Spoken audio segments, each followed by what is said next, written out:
अस्सलामुअलैकुम नाजरीन, कैसे हैं जी। उम्मीद है आप खैरियत से होंगे। आज हम आपके साथ लेक्चरशिप इकनॉमिक्स का पेपर शेयर करने जा रहे हैं। Khyber Pakhtunkhwa public service commission के तहत 17 नवंबर 2021 को हुआ था। ये तमाम पेपर मुकम्मल पेपर हम आपके साथ शेयर कर रहे हैं, सवालात भी और इसके साथ साथ इनके जवाबात भी हम आपके साथ शेयर करेंगे। लिहाजा आप भी अगर इस लेक्चर इकनॉमिक्स के पेपर की तलाश में हैं या उनकी तैयारी करना चाहते हैं इकनॉमिक्स की, तो ये पेपर आपके लिए इंतहाई हेल्पफुल साबित हो सकता है। वीडियो को एंड तक देखिए और हमारे चैनल पे अगर नए हैं तो चैनल को सब्सक्राइब कीजिए। तो आइए आज का पेपर शुरू करते हैं। क्वेश्चन नंबर 1 है, the behaviour of economic system is studied and, ठीक है, इकोनॉमिक्स बिहेवियर, ठीक है, इकोनॉमिक्स की बिहेवियर वो भी एज अ सिस्टम जब हम डिस्कस करते हैं तो वो कौन सा सब्जेक्ट होता है। तो इसको माइक्रो इकोनॉमिक्स कहते हैं, मैक्रो इकोनॉमिक्स कहते हैं, ठीक है, या फिर इसको डेरिवेटिव कहते हैं, या फिर ऑल ऑफ दीज। तो एज अ सिस्टम जब हम इकोनॉमिक्स को डिस्कस करते हैं तो इसको मैक्रो इकोनॉमिक्स कहते हैं। Option B is correct. दूसरा है, the economics action and behaviour of individual units are studied in microeconomics, macroeconomics, या फिर इकोनॉमिक्स फंक्शन। तो इसका दुरुस्त ऑप्शन जो है वो है माइक्रो इकोनॉमिक्स। जब इकोनॉमिक्स को हम एज इंडिविजुअल डिस्कस करते हैं तो उसको माइक्रो इकोनॉमिक्स कहते हैं। क्वेश्चन नंबर 3 है, power of commodity satisfy human wants is called, इसको यूटिलिटी कहते हैं। जब कोई भी हमारी वांट्स मुकम्मल होती हैं और उससे हम सेटिस्फाई हो जाएं तो इसको इकोनॉमिक्स की जो टर्मिनोलॉजी है उसमें यूटिलिटी कहते हैं, ठीक है। तो लिहाजा हमारा ये जो तीसरा क्वेश्चन है इसका दुरुस्त ऑप्शन है ऑप्शन ए, यूटिलिटी, ठीक है जी। अब आते हैं हम क्वेश्चन नंबर 4 की तरफ। क्वेश्चन नंबर 4 है, the decrease in addition benefits of stock of think increase is name, यानी कि ये कहते हैं कि decrease in additional benefit. Additional की बात जब भी आती है तो उसको हम इकोनॉमिक्स की लैंग्वेज में लॉ ऑफ डायमेंशन रिटर्न्स कहते हैं, ठीक है। तो option B is correct answer. Next question number 5 है, law of equal marginal utility is also called law of MRS, law of change, law of satisfy, या फिर लॉ ऑफ मैक्सिमम सेटिस्फेक्शन। तो दुरुस्त ऑप्शन है जी law of maximum satisfaction, option D is correct answer. Question number 6 है, national product at current prices is higher than national product at constant prices during a period of. Question number आपके option 1 है, rising prices, falling prices, static prices, या फिर changing prices. तो जो दुरुस्त option है इसका वो ऑप्शन ए है और वो है राइजिंग प्राइसेस। क्वेश्चन नंबर 7 है, the gap between domestic product and national product is a significant for a country with. Option 1 है, practically no foreign investment, large foreign investment, small foreign investment increase. तो दुरुस्त option जो है वो option B है, large foreign investment, ठीक है जी। उसके बाद है question number 8, depreciation is loss of value of consumer good, final good, capital asset, या फिर स्टॉक, ठीक है। तो इसका जो दुरुस्त ऑप्शन है वो है ऑप्शन सी, कैपिटल एसेट। उसके बाद क्वेश्चन नंबर 9 है, export surplus refer to supply of a demand for foreign good, supply of and demand for indigenous product mean for export, export minus export. तो दुरुस्त ऑप्शन जो है ना वो इसका क्वेश्चन नंबर 9 का है सी, export minus import.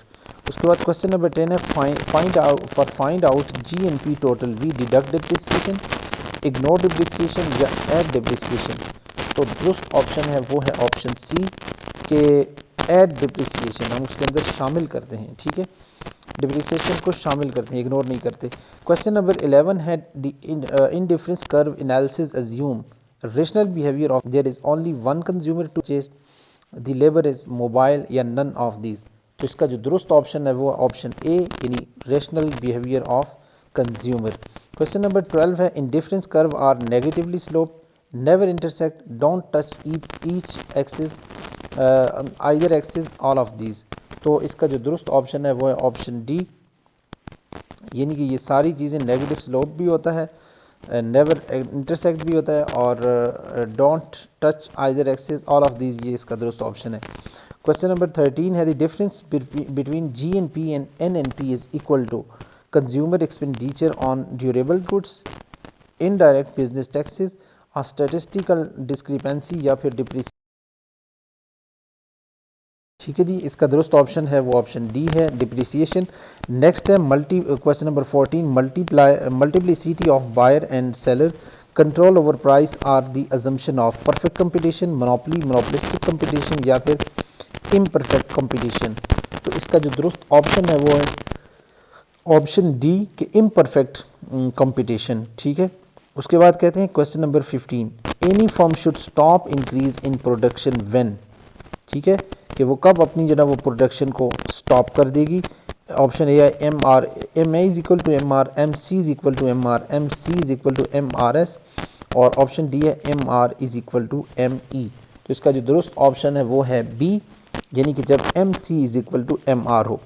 Total cost is equal to G P minus total receipt minus G P, total receipt plus GP, या नन ऑफ दी। तो दुरुस्त ऑप्शन है ऑप्शन बी। उसके बाद क्वेश्चन नंबर 17 है कि supply created on demand, the famous statement by says law of market. तो ये से का कानून मंडियां जिसको हम पढ़ते रहे, ये वो है तो कि सप्लाई जो है ना वो अपनी डिमांड खुद पैदा करती है। क्वेश्चन नंबर 18 है deficit financing leads to deflation, inflation, population या फिर नन ऑफ दिस। दुरुस्त ऑप्शन है ऑप्शन बी, इन्फ्लेशन की तरफ ये लेकर जाती है। क्वेश्चन नंबर 19 है the real determinant of the size of market is in a country is it's geographical area, size of its population. तो जो इसका दुरुस्त ऑप्शन है size of market in a country. ठीक है, तो इसके लिए जो दुरुस्त ऑप्शन बनता है वो है साइज ऑफ इट्स पॉपुलेशन, ये भी दुरुस्त बनता है। और इसका इट्स जियोग्राफिकल एरिया, ये दोनों जो है ना वो डाउटफुल हैं। अब कोई भी इनमें से ऑप्शन जो है ना वो दुरुस्त हो सकता है, वैसे ऑप्शन बी ज़्यादा प्रेफरेबल है। A country can meet its deficiency of capital through internal saving, foreign capital, diversion of saving to productive usages, या ऑल ऑफ दीज। तो इसका जो दुरुस्त ऑप्शन है वो है option D, all of these, ये इस कंट्री की डेफिशिएंसी के अंदर आ जाती हैं। क्वेश्चन नंबर 21 है कि deficit financing mean relying on foreign aid, spending by borrowing from abroad, not spending enough to ensure development, या फिर spending in a to achieving on revenues. तो इसका जो दुरुस्त ऑप्शन है वो है option D, spending in and ensure of revenues. ये है क्वेश्चन नंबर 21। अब हम अगले क्वेश्चन देखते हैं। क्वेश्चन नंबर 22 है कि entrepreneurship is a must more closely associated with management. ठीक है जी, इसके दूसरे ऑप्शन यहाँ पे नज़र नहीं आ रहे। तो क्वेश्चन नंबर जो 22 है इसका दुरुस्त ऑप्शन मैनेजमेंट ही है, ये मैनेजमेंट के साथ ज़्यादा क्लोज होती है। उसके बाद क्वेश्चन नंबर 23 है the basis of international trade and freedom money economics oppose productive tariff is law of. तो ये लॉ जो है ना वो किसका है, तो इसका दुरुस्त ऑप्शन 23 का बनता है ऑप्शन ए। ठीक है जी, उसके बाद है क्वेश्चन नंबर 24 के the balance of trade is also known as capital, इसको कहते हैं या दी विजिएबल बैलेंस कहते हैं। तो ये इसको क्या कहा जाता है, तो क्वेश्चन नंबर 24 का दुरुस्त ऑप्शन है ऑप्शन सी, विजिएबल बैलेंस इसको कहा जाता है। उसके बाद कहते हैं प्रोटेक्शन।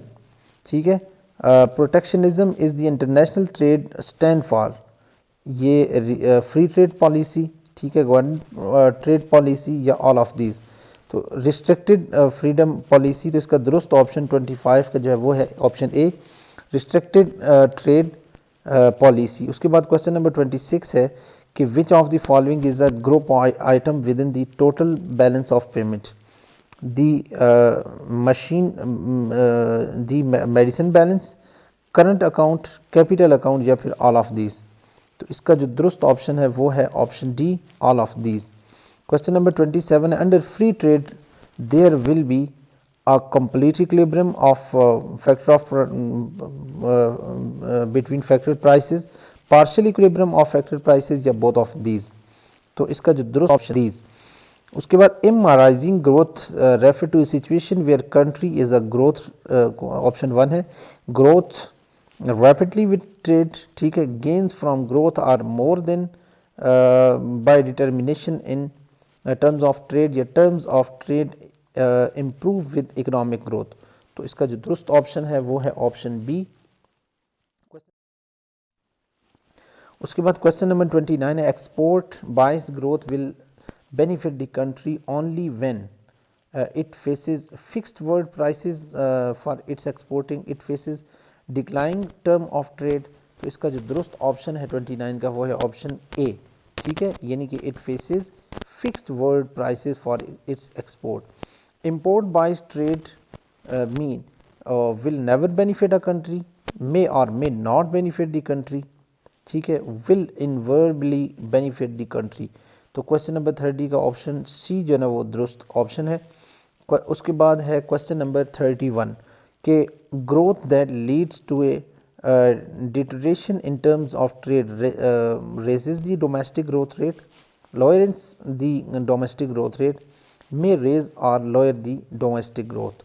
दुरुस्त ऑप्शन है 31 का बी, ठीक है। उसके बाद क्वेश्चन नंबर है 33, क्वेश्चन नंबर है 32, ठीक है, कि technical progress blessed toward the country import competition goods sector will be improved term of trade, determined terms of trade, has no effect on terms of trade। दोस्तों option है जी improved terms of trade।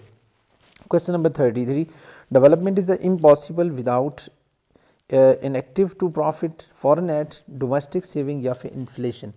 तो दुरुस्त option जो है ना वो option है option सी, ठीक है।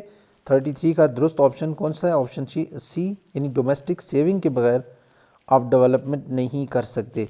उसके बाद है जी developing nation relative to developed nation have unemployment problem that is higher lower all of the same. तो इसका जो दुरुस्त ऑप्शन है वो है ऑप्शन ए, ठीक है, हायर होती हैं उनकी जो अनएम्प्लॉयमेंट है डेवलपिंग कंट्री की उनकी ज़्यादा होती है। क्वेश्चन नंबर 35 है, economic development is taken to means economic growth with policy stability, economic growth with plus social change। तो दुरुस्त ऑप्शन जो इसका है वो है option B, economic growth plus social change.